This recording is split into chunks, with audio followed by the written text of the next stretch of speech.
بسم اللہ الرحمن الرحیم۔ السلام علیکم۔ مسلمانوں کے دوسرے خلیفہ حضرت عمر فاروق رضی اللہ عنہ کو اسلام کی تاریخ میں بہت بلند مقام اور مرتبہ حاصل ہے۔ اسلام قبول کرنے سے پہلے وہ قبیلہ قریش کے معزز اور بہادر نوجوانوں میں شمار ہوتے تھے۔ اسلام قبول کرنے کے بعد انہوں نے اسے چھپایا نہیں بلکہ کھلے بندوں اپنے اسلام کا اعلان کیا اور سب مسلمانوں کو ساتھ لے کر حرم شریف میں جا کر نماز پڑھی۔ ان کی جرأت اور بے خوفی ہی تھی کہ رسول پاک صلی اللہ علیہ وآلہ وسلم نے ان کو فاروق کا لقب عطا فرمایا۔ فاروق کا مطلب ہوتا ہے حق اور باطل یا سچ اور جھوٹ میں فرق کرنے والا۔ تاریخ میں انہوں نے فاروق اعظم کے لقب سے شہرت پائی۔ یہ لقب ملنے سے پہلے انہیں عمر بن خطاب ہی کہا جاتا تھا اور قریش کے دوسرے لوگوں کی طرح ان کا پیشہ بھی تجارت تھا، اور وہ کبھی کبھی اس سلسلے میں دوسرے ملکوں کے سفر کرتے رہتے تھے۔ اسلام قبول کرنے سے کئی سال پہلے حضرت عمر بن خطاب رضی اللہ عنہ ایک دفعہ ایک تجارتی قافلے کے ساتھ مال لے کر مکہ سے شام گئے۔ قافلے میں قریش کے کئی اور بڑے سردار بھی شامل تھے۔ یہ قافلہ شام کے سب سے بڑے شہر دمشق گیا اور وہاں اپنا مال بیچ کر واپس مکہ کی طرف روانہ ہوا۔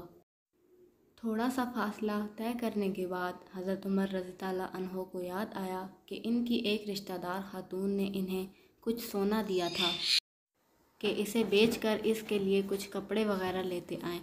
انہوں نے اپنے قافلے کے ساتھیوں سے کہا کہ میں فلاں عورت کا کام کرنے واپس دمشق جا رہا ہوں، کوشش کروں گا کہ یہ کام کر کے جلد واپس آ جاؤں۔ حضرت عمر رضی اللہ عنہ دمشق واپس گئے تو بازار بند ہو چکے تھے۔ مجبوراً وہ ایک سرائے میں ٹھہر گئے اور سو گئے۔ تھوڑی ہی دیر کے بعد اللہ کا ایک بندہ سرائے میں آیا۔ اس نے حضرت عمر رضی اللہ عنہ کو جگایا اور اپنے ساتھ اپنے گھر لے گیا۔ معلوم نہیں یہ نیک آدمی حضرت عمر رضی اللہ عنہ کو پہلے سے جانتا تھا۔ حضرت عمر پہلے بھی کئی بار دمشق آ چکے تھے یا ان کے والد خطاب سے اس کی کوئی واقفیت تھی۔ اس نے حضرت عمر رضی اللہ عنہ کی بڑی خاطر مدارات کی۔ کھانا کھا کر وہ تو سو گئے اور ان کا میزبان رات بھر عبادت کرتا رہا۔ صبح کو حضرت عمر رضی اللہ عنہ بیدار ہوئے تو ان کے میزبان نے کہا کہ اکیلے بازار نہ جانا، بازار میں لٹیرے اکثر مسافروں کو لوٹ لیتے ہیں، میرے ساتھ چلنا۔ یہ کہہ کر وہ سو گیا کیونکہ رات بھر وہ جاگتا رہا تھا۔ حضرت عمر رضی اللہ عنہ نے اسے جگانا مناسب نہ سمجھا اور اکیلے بازار چلے گئے۔ ابھی بازار کھلا نہ تھا، وہ بازار کھلنے کا انتظار کرنے لگے۔ کچھ دیر بعد ایک عیسائی پادری اپنے نوکروں کے ساتھ آیا اور حضرت عمر رضی اللہ عنہ کی طرف اشارہ کر کے اپنے نوکروں کو حکم دیا، اس شخص کو پکڑ لو، یہ گرجے کا کام بہت اچھی طرح کر لے گا۔ اس زمانے میں حضرت عمر رضی اللہ عنہ بڑے تندومند پہلوان تھے۔ پادری کے نوکروں نے ان کو پکڑ لیا اور ایک پرانے گرجے میں لے گئے۔ پادری نے ان کو ایک ہتھوڑا دیا اور ان کو گرجے کی ایک دیوار توڑنے پر لگا دیا۔ ایسا معلوم ہوتا تھا کہ وہ اس کی جگہ نیا گرجا بنوانا چاہتا ہے۔ حضرت عمر رضی اللہ عنہ دن بھر کام کرتے رہے۔ کہیں شام کو جا کر چھٹی ملی اور وہ تھکے ہارے سرائے میں آ کر بیٹھ گئے۔ پہلے دن والا نیک آدمی پھر آیا اور ان سے پوچھا، آپ کدھر چلے گئے تھے؟ حضرت عمر رضی اللہ عنہ نے اسے سارا قصہ سنایا تو وہ انہیں پھر اپنے گھر لے گیا اور ان کی بڑی خاطر مدارات کی اور انہیں تاکید کی کہ کل بازار جاتے وقت مجھے ساتھ لے جانا۔ اس کے بعد وہ عبادت میں مشغول ہو گیا اور حضرت عمر رضی اللہ عنہ سو گئے۔ دوسرے دن آپ رضی اللہ عنہ بیدار ہوئے تو اپنے نیک میزبان کو سوتے پایا۔ انہوں نے اب کی بار بھی اس کو جگانا مناسب نہ سمجھا اور اکیلے بازار چلے گئے۔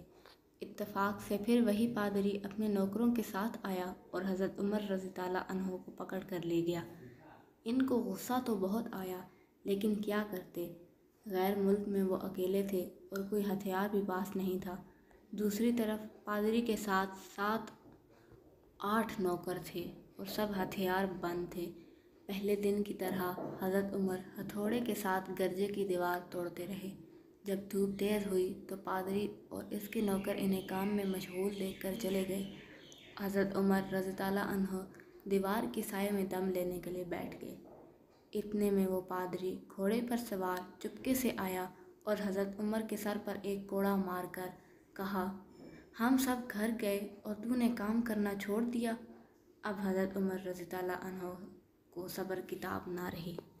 انہوں نے ادھر ادھر نظر دوڑائی، ہر طرف سناٹا تھا۔ انہوں نے پادری کو گھوڑے سے کھینچ کر نیچے گرا لیا اور اس کے سر پر ہتھوڑا مارنا شروع کر دیا۔ وہ بہتیرا چیخا چلایا لیکن کوئی اس کی مدد کے لیے نہ پہنچا۔ حضرت عمر رضی اللہ عنہ نے ٹوٹی ہوئی دیوار کا ایک بھاری ٹکڑا اٹھا کر اس کے سر پر دے مارا۔ وہ پہلے ہی زخمی تھا، اب اس نے دم دے دیا۔ اس کو مرتے دیکھ کر حضرت عمر تیزی سے بھاگ کھڑے ہوئے اور جس راستے سے دمشق آئے تھے وہ راستہ چھوڑ کر ایک دوسرے راستے پر چل پڑے۔ شہر سے کافی دور انہیں خچر پر سوار ایک رومی ملا، ان کے ساتھ چلنے لگا۔ وہ کچھ باتیں کرنے لگا لیکن نہ آپ رضی اللہ عنہ اس کی زبان سمجھتے تھے اور نہ وہ ان کی زبان سمجھتا تھا۔ اس نے یکایک اپنی تلوار پر ہاتھ ڈالا۔ حضرت عمر رضی اللہ عنہ سمجھ گئے کہ وہ ان پر وار کرنا چاہتا ہے۔ انہوں نے فوراً اسے خچر سے کھینچ لیا اور اس سے تلوار چھین کر اس کے ایک ہی وار سے اس کا کام تمام کر دیا۔ پھر اس کے خچر پر سوار ہو کر آگے چل دیے۔ اس کے بعد کیا ہوا، اس کا حال خود حضرت عمر رضی اللہ عنہ نے خود اس طرح بیان کیا ہے۔ اس جگہ سے روانہ ہو کر میں ایک گرجا گھر کے پاس پہنچا۔ یہاں عیسائیوں کی ایک جماعت رہتی تھی۔ میں گرجے کے اندر داخل ہوا تو گرجے میں رہنے والے سب لوگ میرے گرد جمع ہو گئے اور مجھ سے میرے حالات کے بارے میں پوچھنے لگے۔ پھر وہ اپنے اسقف لاٹ پادری کے پاس گئے اور اسے میرے گرجے میں آنے کی اطلاع دی۔ اسقف میرے پاس آیا اور مجھے نہایت غور سے دیکھنے کے بعد کہنے لگا، ایسا معلوم ہوتا ہے کہ تمہیں کسی چیز کا خوف ہے۔ میں نے کہا، تم نے کیسے اندازہ کیا کہ مجھے کسی چیز کا خوف ہے؟ اس نے میرے سوال کو ٹال دیا اور کہا، آپ جب تک چاہیں یہاں ٹھہریں، آپ کو یہاں کسی قسم کا کوئی خطرہ نہیں کیونکہ آپ ہماری حفاظت میں ہیں۔ پھر اسقف نے مجھے اپنے گھر میں مہمان کی طرح رکھا اور میری نہایت خاطر مدارت کی۔ پھر پوچھا، آپ کون ہیں؟ میں نے اسے بتایا کہ میں مکہ کا رہنے والا ہوں اور قبیلہ قریش تعلق ہے۔ ایک تجارتی قافلے کے ساتھ شام آیا تھا۔ تجارت کا مال بیچنے کے بعد اپنے ایک ضروری کام کے لیے مجھے اپنے قافلے سے جدا ہو کر واپس دمشق آنا پڑا۔ اب میں اپنے وطن واپس جا رہا ہوں، راستہ بھٹک کر ادھر نکل آیا ہوں۔ اسقف مجھے غور سے دیکھتا رہا اور بار بار طرح طرح کے سوال کرتا رہا۔ میں نے اس کے یہاں نہایت آرام سے رات بسر کی۔ صبح کو اس نے پوچھا، آپ کا ارادہ ابھی یہاں ٹھہرنے کا ہے یا آگے جانے کا؟ میں نے کہا، میں اب آپ سے رخصت ہونا چاہتا ہوں۔ یہ سن کر اسقف اپنا شاندار گدھا، جو بڑا خوبصورت اور نہایت تیز رفتار تھا، لے آیا۔ اس پر پالان کسا اور خرجیاں لا دیں جن میں کھانے کی مزیدار چیزیں اور قیمتی تحفے بھرے ہوئے تھے۔ خرجیاں ان تھیلیوں کو کہتے ہیں جو گدھے کی پیٹھ پر سامان کے لیے باندھ دیتے ہیں۔ پھر اس نے کہا، آپ اس گدھے پر سوار ہو جائیں اور چل پڑیں۔ راستے میں آپ کا گزر کسی عیسائی کے مکان کے پاس سے ہوگا تو وہ آپ کو اس گدھے پر سوار دیکھ کر آپ کی بے حد تعظیم کرے گا اور آپ کے خاطر مدارت میں کوئی کسر اٹھا نہ رکھے گا۔ یہ کہہ کر اسقف نے میرا ہاتھ پکڑا اور تنہائی میں لے جا کر کہنے لگا، اے عمر، آپ پر میرا حق واجب ہو گیا۔ میں نے کہا، بے شک۔ اس نے کہا، آپ کا تعلق ایک معزز قوم سے ہے، میری آپ سے ایک غرض ہے۔ میں نے کہا، آپ بیان کریں، لیکن حیرت کی بات ہے کہ آپ جیسا بڑا آدمی مجھ جیسے پریشان حال مسافر سے کوئی غرض رکھتا۔ اس نے بڑے یقین بھرے لہجے میں کہا، سنیں، میں ایک ایسا آدمی ہوں جسے اللہ تعالیٰ نے آسمانی کتابوں کا علم عطا کیا ہے۔ میں نے آپ کی ذات میں بہت سی ایسی نشانیاں دیکھی ہیں جو ظاہر کرتی ہیں کہ جب ایک مقررہ مدت پوری ہو جائے تو حالات میں زبردست تبدیلی آئے گی۔ اس وقت آپ ہمارے ملک کے حاکم بن جائیں گے اور یہاں کے سب شہروں میں آپ ہی کا حکم چلے گا۔ پھر اسقف نے اپنی جیب سے دوات کا قلم اور کاغذ نکالے اور کہا، میری غرض یہ ہے کہ آپ اس کاغذ پر لکھ دیں کہ اس گرجے اور اس کی جائیداد پر جزیہ یا اور کسی قسم کا حکومتی محصول معاف ہوگا۔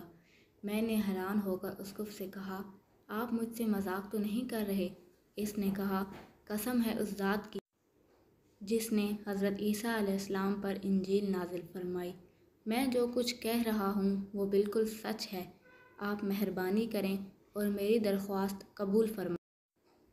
میں نے اس وقت کی باتوں کو اس کا وہم سمجھا اور جس طرح اس نے کہا اس طرح لکھ کر کاغذ اس کو دے دیا اور گدھے پر سوار ہو کر وہاں سے چل پڑا۔ راستے میں مجھے کئی جگہ عیسائیوں کی جماعتیں ملیں۔ انہوں نے اسقف کے گدھے پر مجھے سوار دیکھ کر میری بڑی خاطر مدارت کی۔ میں اس طرح جگہ جگہ عیسائیوں کا مہمان بنتا تبوک پہنچ گیا۔ تبوک شام اور عرب کی سرحد کے قریب ایک قصبہ ہے۔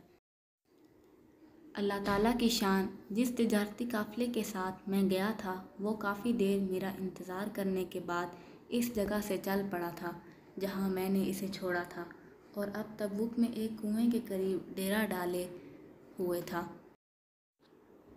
قافلے والے میرے ساتھی مجھے دیکھتے ہی میری طرف دوڑ پڑے۔ وہ مجھ سے مل کر بہت خوش ہوئے اور کہنے لگے، ابن خطاب، ہم لوگ تمہارا انتظار کرتے کرتے بالکل مایوس ہو گئے تھے، تو ہم نے اس مقام سے کوچ کر دیا جہاں سے تم واپس دمشق گئے تھے، مگر تمہارے بارے میں ہم سخت پریشان تھے۔ یہ تو بتاؤ اتنے دن تم کہاں رہے؟ میں نے وہ تمام حالات بیان کیے جو مجھے پیش آئے، لیکن اسقف سے میری جو گفتگو ہوئی وہ بالکل ظاہر نہ کی، کیونکہ میں اسقف کی باتوں کو اس کا وہم اور اس کے عقیدے کی کمزوری سمجھتا تھا۔ قریش کے ایک سردار ابو سفیان بھی اس قافلے میں شامل تھے۔ انہوں نے مجھے اس شاندار گدھے پر سوار دیکھ کر کہا، ارے تم لوگ اس نوجوان کی اقبال مندی تو دیکھو، اسے کسی ایسے میدان میں چھوڑ دیا جائے جہاں نہ پانی ہو اور نہ سبزہ، پھر بھی اسے رزق مل جائے گا۔ اسقف نے رخصت کرتے وقت مجھ سے کہا تھا کہ جب میں اپنے ساتھیوں کے پاس پہنچ جاؤں اور گدھے کی ضرورت نہ رہے تو اس کی رسی کو خرجیوں میں رکھ کر اور خرجیوں کو مضبوطی سے باندھ کر گدھے کو اسی جگہ چھوڑ دوں۔ میں نے ایسا ہی کیا۔ یہ دیکھ کر ابو سفیان نے کہا، ارے یہ تم نے کیا کر دیا؟ گدھے کو ایسی جگہ چھوڑ دیا جہاں سے چور اور درندے اکثر گزرتے رہتے ہیں۔ میں نے کہا کہ اس کے مالک نے مجھے ایسا ہی کرنے کی ہدایت کی تھی، وہی اس کی عادتوں سے زیادہ واقف ہے۔ وہاں سے روانہ ہو کر ہمارا قافلہ مکہ پہنچا۔ میرے اور اسقف کے درمیان جو گفتگو ہوئی تھی وہ مجھے بھلائے نہ بھولی تھی۔ پہلے تو کئی دن تک میں نے اسے دل ہی میں رکھا، لیکن پھر مجھ سے ضبط نہ ہو سکا اور میں نے یہ راز اپنی اس رشتہ دار خاتون کے سامنے ظاہر کر دیا جس نے مجھے سونا دیا تھا۔ وہ بڑی عقل مند خاتون تھی۔ اس نے مجھ سے کہا، اے ابن خطاب، میں تمہارے بچپن ہی سے تم میں اچھی نشانیاں دیکھ رہی ہوں۔ تم جب بہت چھوٹے تھے تو میں نے ایک دفعہ خواب میں دیکھا کہ تم لمبے ہوتے جا رہے ہو اور تمہارا قد اتنا لمبا ہو گیا ہے کہ اس نے آسمان کو چھو لیا۔ یہ دیکھ کر میں نے خواب میں کہا، ارے یہ میرے بچے کی کیا حالت ہے؟ کسی نے کہا، یہ لڑکا جلد ہی دنیا اور آخرت میں بھلائی پانے والا بنے گا۔ جاہلیت کے زمانے میں اس قسم کی باتوں کا مطلب میری سمجھ میں نہیں آتا تھا۔ مکہ میں ایک شخص اہل کتاب یہود اور نصارہ میں سے تھا جو بہت گمنام تھا۔ عام لوگ تو اس سے واقف نہیں تھے، لیکن قریش کے سردار اسے پہچانتے تھے اور اس کی بہت عزت کرتے تھے۔ ایک دن میں دوپہر کے وقت اس کے یہاں گئی اور اس کے مکان پر پہنچ کر اسے آواز دی، ذرا دروازہ کھولیے، مجھے آپ سے ایک ضروری کام ہے۔ اس نے دروازہ کھول دیا۔ میں نے اس سے کہا، میں آپ سے چند باتیں کرنا چاہتا ہوں اور چاہتا ہوں کہ ان کو آپ اپنے دل میں راز بنا کر رکھیں اور کسی کے سامنے ان کو ظاہر نہ کریں۔ اس نے ایسا کرنے کا وعدہ کیا تو میں نے اپنے سفر کے تمام واقعات اس کے سامنے بیان کر دیے اور اپنی رشتہ دار خاتون کے خواب کا ذکر بھی کر دیا۔ جب میں اپنی گفتگو ختم کر چکا تو اس نے کہا، اے ابن خطاب، جس کو تم نے معافی کا وعدہ لکھ کر دیا وہ اس زمانے میں عیسائیوں کا سب سے بڑا عالم ہے۔ جو کچھ اس نے کہا وہ سب کچھ سچ ہے اور جلد ہی وہ تمہارے سامنے آ جائے گا۔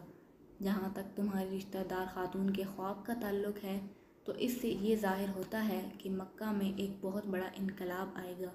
زمانہ ایک نئی صورت اختیار کرے گا اور آنے والے زمانے کے آسمان و زمین بدل جائیں گے۔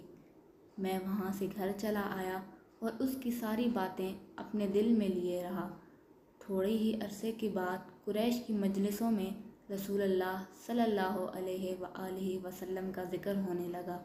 یہ لوگ اس بات پر ناک بھون چڑھاتے تھے کہ محمد صلی اللہ علیہ وآلہ وسلم اپنے آپ کو اللہ کا رسول کہتے ہیں، لوگوں کو بتوں کی پوجا سے منع کرتے ہیں اور ایک اللہ تعالیٰ کو ماننے پر زور دیتے ہیں۔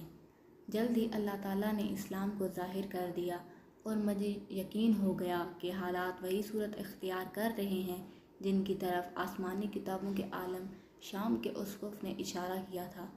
یہاں حضرت عمر رضی اللہ عنہ کا بیان ختم ہو جاتا ہے۔ نبوت کے چھٹے سال حضرت عمر رضی اللہ عنہ نے اسلام قبول کر لیا اور رسول اللہ صلی اللہ علیہ وآلہ وسلم کی جانثار ساتھی بن گئے۔ سن 11 ہجری میں رسول اللہ صلی اللہ علیہ وآلہ وسلم نے اس دنیا سے پردہ فرمایا تو حضرت ابوبکر صدیق رضی اللہ عنہ مسلمانوں کے پہلے خلیفہ بنے۔ 13 ہجری میں انہوں نے وفات پائی تو حضرت عمر فاروق رضی اللہ عنہ خلیفہ بنے۔ ان کے سفر نامے کی روایت کرنے والے راوی کا بیان ہے کہ حضرت عمر فاروق رضی اللہ عنہ اپنی خلافت کے زمانے میں شام تشریف لے گئے تو ایک بہت بوڑھا آدمی جس کے بال برف کی طرح سفید ہو چکے تھے عیسائیوں کی ایک جماعت کے ساتھ ان کی خدمت میں حاضر ہوا اور عرض کیا، اے امیر المومنین، کیا آپ مجھے نہیں پہچانتے؟ حضرت عمر رضی اللہ عنہ نے فرمایا، اگر آپ شام کے فلاں گرجے والے اسقف ہیں تو میں آپ کو پہچانتا ہوں۔ اس نے کہا، جی ہاں، میں وہی اسقف ہوں۔ حضرت عمر فاروق رضی اللہ عنہ نے فرمایا، میں نے آپ سے لکھ کر جو عہد کیا تھا وہی ابھی تک قائم ہے۔ اللہ تعالیٰ نے اپنے رسول محمد صلی اللہ علیہ وآلہ وسلم کے ذریعے ہمیں عزت بخشی۔ انہوں نے ہمیں اللہ تعالیٰ کے پسندیدہ دین اسلام کی طرف دعوت دی، ہم نے یہ دعوت قبول کی۔ آپ ہی نے مجھے ان باتوں سے آگاہ کیا تھا، اب آپ کو کون سی چیز اسلام قبول کرنے سے روکتی ہے؟ بوڑھے اسقف نے حضرت عمر فاروق رضی اللہ عنہ کی باتیں سن کر اسی وقت اپنے ساتھیوں سمیت کلمہ پڑھ کر اسلام کی دولت حاصل کر لی۔